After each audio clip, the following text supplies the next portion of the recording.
أعوذ بالله من الشيطان اللعين الرجيم بسم الله الرحمن الرحيم وبه نستعين ثم الصلاة والسلام على سيدنا ونبينا وحبيب قلوبنا أبي القاسم المصطفى محمد اللهم صل على محمد وآل محمد وعلى آله الطيبين الطاهرين المعصومين لا سيما بقية الله في الأرضين أرواحنا له فداء أما بعد فقد قال الله سبحانه وتعالى في كتابه الكريم بسم الله الرحمن الرحيم إنا نحن نزلنا الذكر وإنا له لحافظون صدق الله العلي العظيم اللهم صل على محمد وآل محمد. السلام عليكم ورحمة الله وبركاته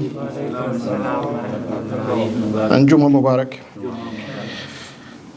So you know that some weeks ago we began our discussion about the Quran and how Allah subhanahu wa ta'ala, He also preemptively in the Quran, He states that it is the book wherein there is no doubt. Kitabun la rayba fi. We also addressed the issue about the various parchments that have been under study by some academians who, again, in the written or the recording that some various writings that people have made of the Quran in the past, that you see some erasure marks, these type of things, and we addressed that historically parchment paper has been reused, and because it was expensive at that time, and when they do so, they will make erasures, and those erasures you can still see them at times from whatever has been written ahead.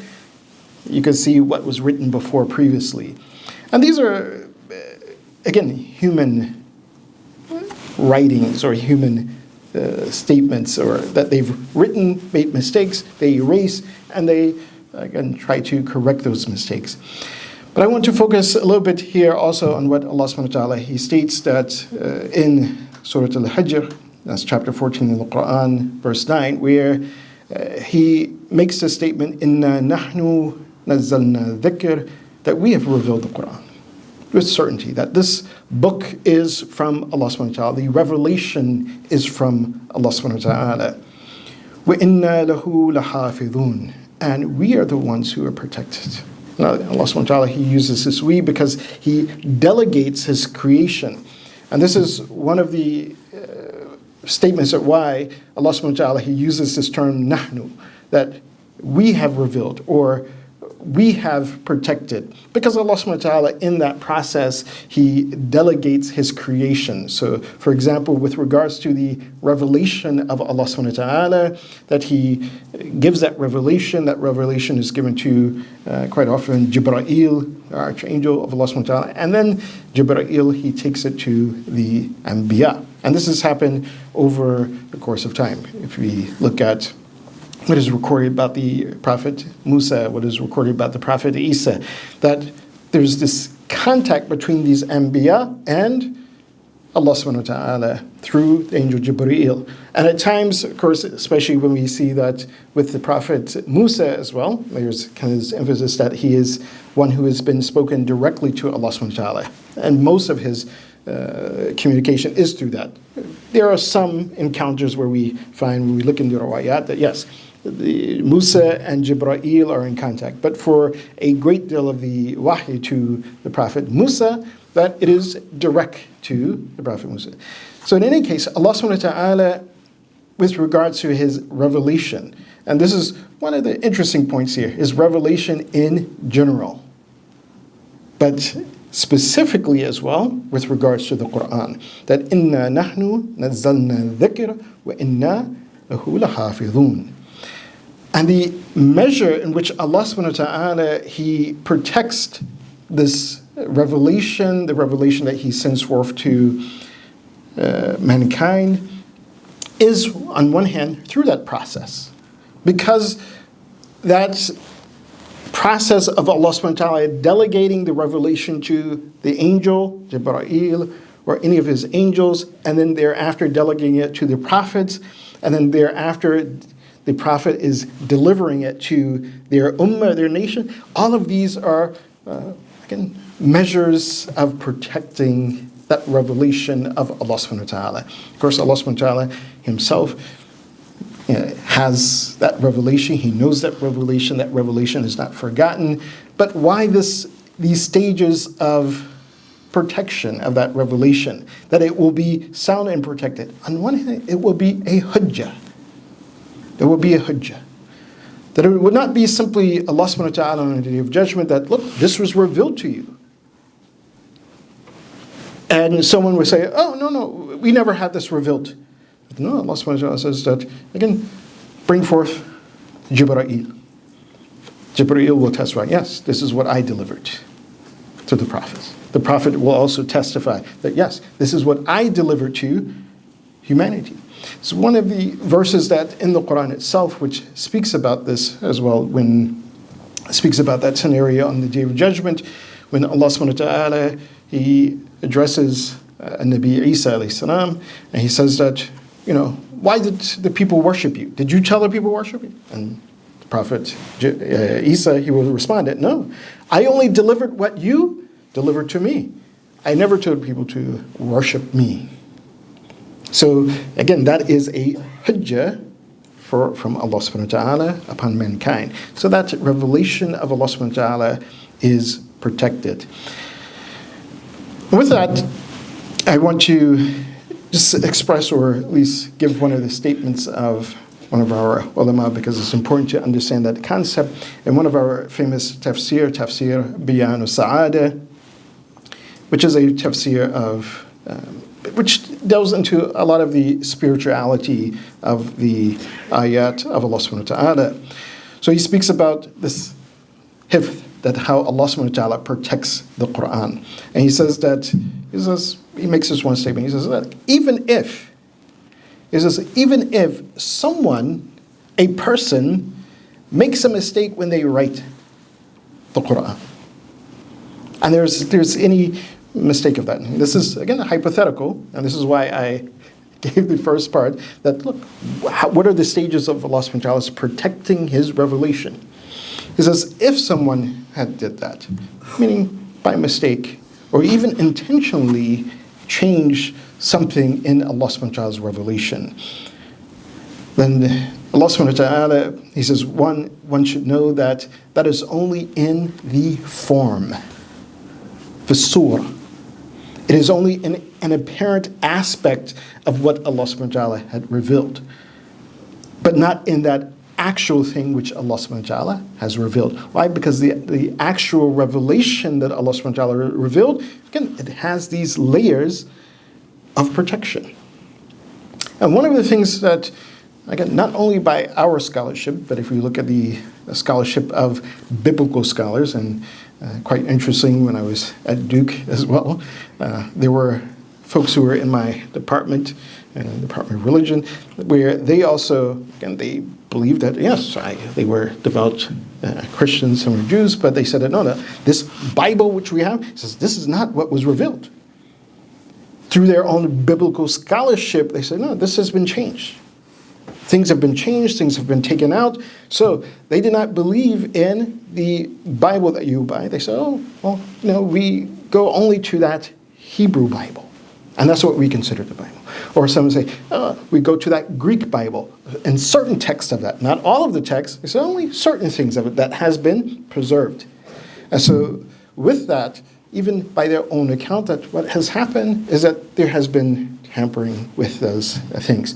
So based on what is in Bayan al-Siyada, as well, we apply this, that only you could say the formal, or what is apparent of those, what Allah supposed to has revealed, has been changed. Yes, we cannot rely on that which has been changed, but we understand that what Allah subhanahu wa ta'ala revealed has been preserved. And on Yawm al-Qiyamah, Allah subhanahu wa ta'ala, He will bring forth those who will testify, first being Jibreel, that what he received from Allah subhanahu wa ta'ala and what he delivered to the Anbiya. And those Anbiya, what they received from Jibreel, and they deliver to mankind. And then among mankind themselves, there will be some who will also make that testimony, that what exactly has been revealed from Allah subhanahu wa ta'ala. And we can see even the account of this in the Quran itself when we look at the Ashab al-Kahf. The reason for which they had fled from the city to go into that cave is because, again, they were following what Allah subhanahu wa ta'ala had revealed. And they were able to distinguish between what had been tampered with and what had been revealed to the Prophet of Allah subhanahu wa ta'ala. And that's what they practiced. And because others didn't want them to practice what Allah subhanahu wa ta'ala revealed, then they had to flee for their lives. So this protection is guaranteed by Allah subhanahu wa ta'ala. And this is also why Allah subhanahu wa ta'ala in verse 79 of Surah Al-Baqarah, so chapter 2 of the Quran, verse 79, He also preemptively makes us aware of this. That what have nations done in the past with the revelation from Allah subhanahu wa ta'ala? He says, فَوَيْلٌ لِلَّذِينَ يَكْتُبُونَ الْكِتَابَ بِأَيْدِيهِمْ ثُمَّ يَقُولُونَ هُوَ مِنْ عِنْدِ اللَّهِ. So woe be unto those nations who have written the book.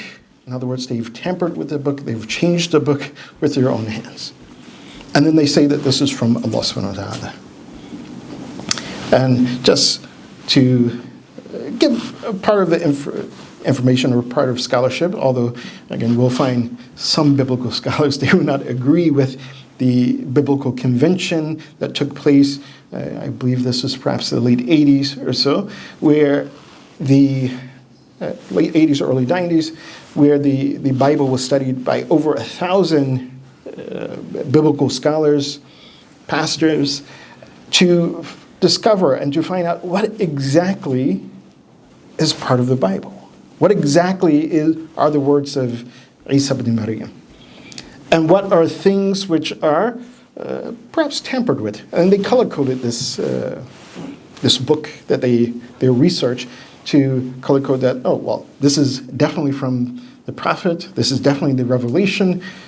Then the next category, possibly this is what is a revelation. Then they gave another category that there's some uncertainty about this. Then they gave another category, color-coded, all color-coded, that this is definitely not from the revelation of Allah subhanahu wa ta'ala that was delivered to the prophet or Jesus, as they say. They don't consider him a prophet. And so one of the interesting verses where it's been color-coded as, oh, no, this is not part of the revelation, is the verse that says that God so loved the world, He gave His only begotten Son. And this is a huge statement. Why? Because many Christians say, oh, Jesus is the Son of God. But these biblical scholars, they color-coded this that, no, this is not part of the revelation. In any case, Allah subhanahu wa ta'ala, as He states that anything that has been written or tampered with any of Allah subhanahu wa ta'ala's revelation, again, He will take account of that. فَوَيْلٌ لِلَّذِينَ يَكْتُبُونَ الْكِتَابَ بِأَيْدِيهِمْ ثُمَّ يَقُولُونَ هُوَ مِنْ عِنْدِ اللَّهِ. So woe be unto those individuals. And according to some of the tafsirs, this wail is referring to one of the punishments that is in the hellfire. So with this, it behooves us to become, inshaAllah, among those individuals who are the hafideen of the Quran. And one level of that protection of the Quran, and again, it's not protected by us, but Allah subhanahu wa ta'ala, He will protect His book. But it is an honor to be among those individuals who remember the Quran. We often wonder about the merit of memorizing the Quran. The merit of memorizing the Quran is, again, that you are, on one hand, by honoring, by you're connecting yourself with this process that Allah subhanahu wa ta'ala has put in forth, that there will be hujjaj, there will be individuals who will have hujjah over others. Why? Because they are ones who know the Quran. And in memorizing the Quran, there are several things which we find within the ayat that gives us some incentive. So according to Rasulullah sallallahu alaihi wasallam, that person who memorizes the Quran And of course, that memorization is not simply memorizing and not acting upon the Quran, because that will take you in another direction, but memorizing the Quran and acting upon that, it will safeguard an individual from divine punishment. Likewise, Rasulullah sallallahu alaihi wasallam, he stated, it will give divine forgiveness. It will be the point of a person's forgiveness. And a person will attain and achieve the highest level of Jannah, of paradise, according to Rasulullah sallallahu alaihi wasallam. That reward which he equates in some of his statements with the thawab al-anbiya, the reward of the prophets. The person who, again, memorizes the Quran, who acts upon the Quran on the Day of Judgment as well, according to Rasulullah sallallahu alaihi wasallam, will be granted the honor of shafa'ah, of intercession. They will be able to do intercession, according to this hadith of Rasulullah, for 10 members of their family, who are, as in his words, who are guaranteed, because of their actions and because of their deeds, that they will be going towards Jahannam, towards hellfire. But that person who is Hafidhul Quran will be able to intercede on behalf of that relative and that family member. And in addition to these merits, Imam Sadiq alayhi salatu wasalam, he stated that a person who memorizes the Quran and who acts upon it on the Day of Judgment, as he is entering into paradise, he will be accompanied by angels. They will be basically like his ambassadors, those who are walking him, and again, they're almost like a point of honor for the angels to be with such individuals who memorize the revelation of Allah subhanahu wa ta'ala, because those individuals are also, according to Imam Sadiq, considered like the nobles of this ummah. With these merits, it is important, or actually it behooves us to be those individuals who memorize the Quran, those who can spend our time, as I mentioned, listening to the Quran, trying to understand the Quran.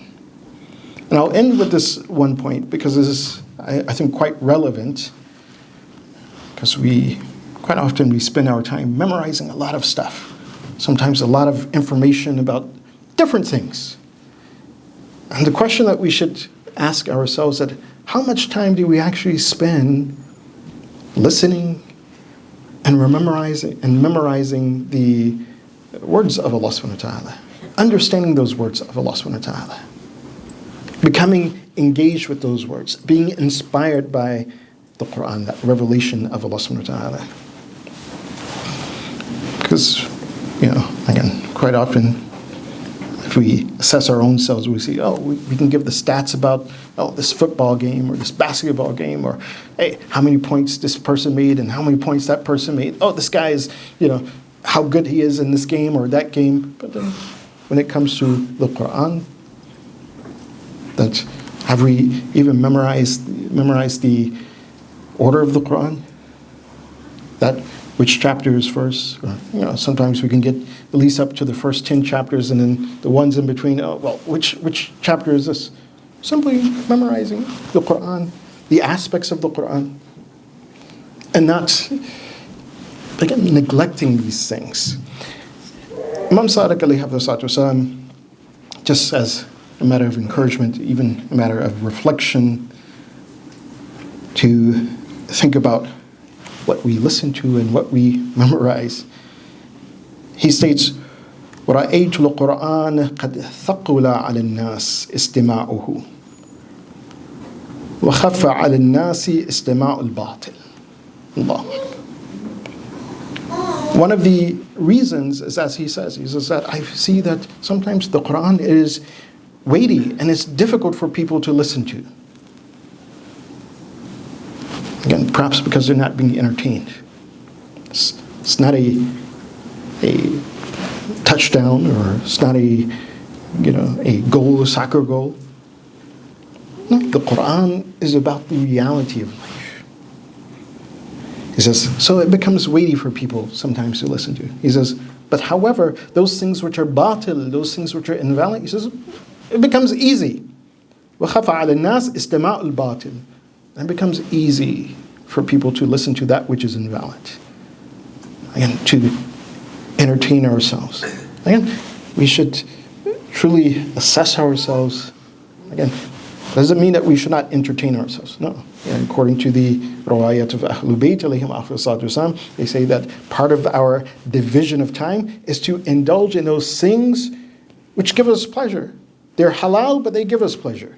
This is because then that will help you with your time management of the other things, your ibadah, your connection with Allah subhanahu wa ta'ala. So yes, we do those things, but do not neglect, as we quite often do, engaging with the Quran, learning the Quran, and remembering the Quran. Pray to Allah subhanahu wa ta'ala, He gives us all tawfiq and success to memorize the Quran more and to go beyond what we have already memorized simply for our salat, to engage with the Quran, to be those individuals who act according to the Quran. وآخر دعوانا الحمد لله رب العالمين بسم الله الرحمن الرحيم والعصر إن الإنسان لفي خسر إلى الذين آمنوا وعملوا الصالحات وتواصوا بالحق وتواصوا بالصبر.